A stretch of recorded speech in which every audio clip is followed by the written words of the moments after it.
Hello बच्चों। तो आज हम एक्सरसाइज 3 का हमारा क्वेश्चन नंबर है 3 करेंगे बेटा। जो ये हमारी एक्सरसाइज है वो चल रही है 3.3। तो देखो सब इस क्वेश्चन में क्या है, उसने बोला कि ए बी सी डी अभी तक हमारे पास एक क्वाड्रिलेटरल है और can a quadrilateral be a parallelogram if. तो देखिए इसको पहले क्वेश्चंस को समझते हैं। हमें क्या गिवन है कि हमें सबसे पहले एक कोई भी क्वाड्रिलेटरल गिवन है इस तरह से, इसको हम नाम दे देते हैं A B and C and D. तो अभी तक हमारे पास ये क्वाड्रिलेटरल गिवन है और उसने हमें ये बोला है कि angle D plus angle B का जो सम है वो 180 डिग्री है।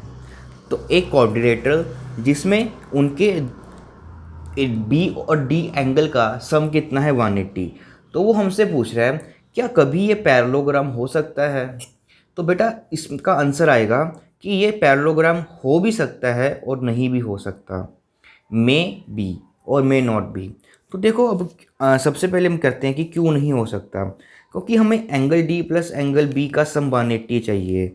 तो अगर हम ऐसे करें कि जो एंगल डी है इसको मैं 80 डिग्री ले लूँ और जो एंगल बी है उसको मैं 180 डिग्री 100 डिग्री ले लूँ, तो देखिए तब भी इन दोनों एंगल्स का सम मिलाकर हमारे पास 180 हो जाएगा। ठीक है, मीन्स अगर मैं इसको 80 ले लेता हूँ और इसको 100 तो इनका सम 180 हो जाएगा। बट हमें पता है बेटा कि ये अब पैरेललोग्राम नहीं बन सकता, क्योंकि पैरेललोग्राम बनने के लिए हमें पता है कि अगर वो पैरेललोग्राम होता है तो इनके ऑपोजिट एंगल्स क्या होते हैं, इक्वल होते हैं। तो इस केस में अगर ये केस होगा तभी भी वो हमारे पास पैरेललोग्राम नहीं बनेगा। अगर हम एंगल डी को 70 ले लेंगे तो वहाँ से एंगल बी हमारे पास 110 आ गया। अब देखो फिर से इन दोनों का सम कर कर 180 आ रहा है, बट ये एंगल फिर भी इक्वल नहीं होंगे, तो डैट मीन्स ये पैरेललोग्राम नहीं बन सकता। अब केस वो करते हैं जब ये हमारे पास पैरेललोग्राम बन जाएगा। तो देखिए वो कब बनेगा, जब हम अपने एंगल डी को 90 डिग्री ले लें और एंगल बी को भी 90 डिग्री ले लें, तो वहाँ से angle D plus angle B कितना हो जाएगा हमारे पास 180 डिग्री हो जाएगा। इट मीन्स इसको हम कुछ इस तरह से फॉर्म कर लेते हैं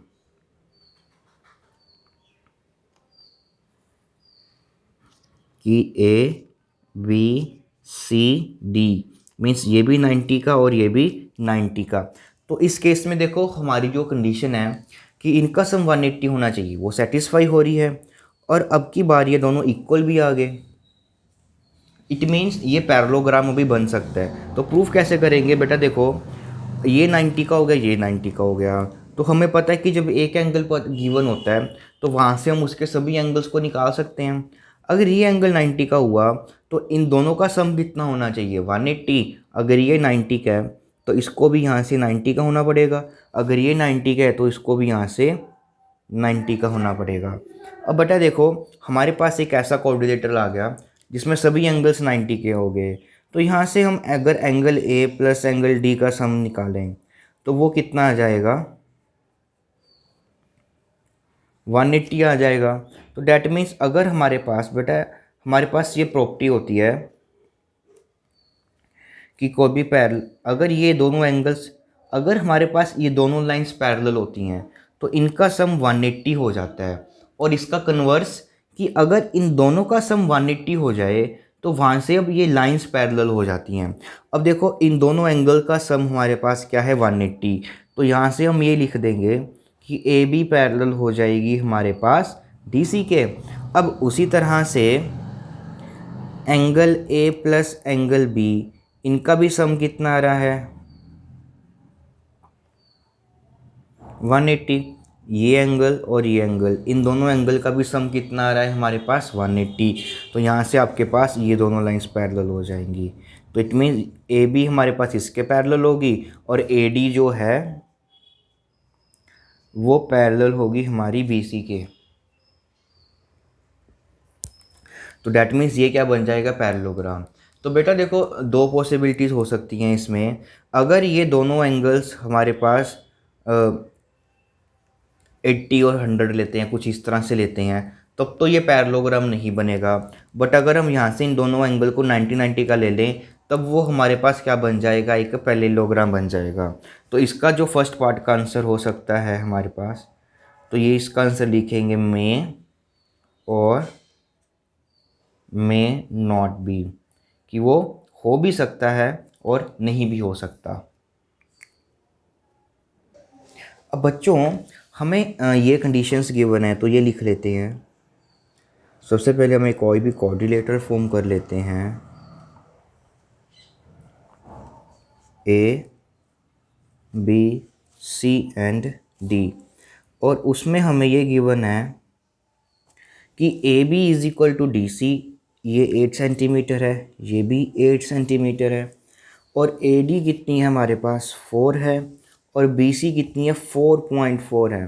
तो बेटा देखो ये हमारे पास पैरेललोग्राम नहीं बन सकता, क्योंकि हमें पता है कि अगर पैरेललोग्राम उसको बनना है तो उसकी ऑपोजिट साइड्स को क्या होना पड़ेगा, इक्वल होना पड़ेगा। बट यहाँ से देखो जो ए डी हमारे पास 4 है और बी सी 4.4 है, तो यहाँ से ए डी नॉट इक्वल आ गई बी सी के।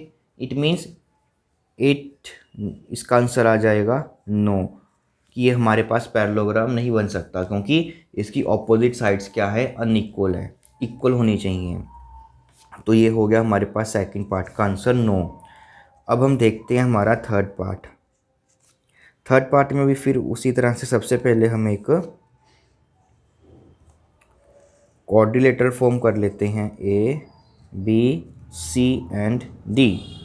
तो अब की बार एंगल ए हमें गिवन है 70 और एंगल सी गिवन है 60।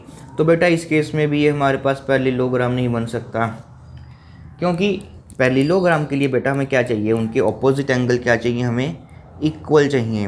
अगर ये इक्वल नहीं है तो वो पैरेललोग्राम नहीं बन सकता। तो यहाँ पर भी इसका आंसर आ जाएगा नो, और साथ में आप रीज़न लिख सकते हो because it's opposite angles are unequal. तो ये हमारे पास थर्ड क्वेश्चन था इसका। और बेटा अगर आपको हमारी ये लेक्चर सीरीज़ अच्छी लग रही है तो बेटा चैनल को सब्सक्राइब ज़रूर करें, क्योंकि हम आपको 8th क्लास का पूरा मैथमेटिक्स इसी तरह से कंप्लीट करवाने वाले हैं अच्छे से। तो चैनल को लाइक ज़रूर करें और वीडियो को ज़्यादा से ज़्यादा शेयर ज़रूर करें अपने फ्रेंड के साथ।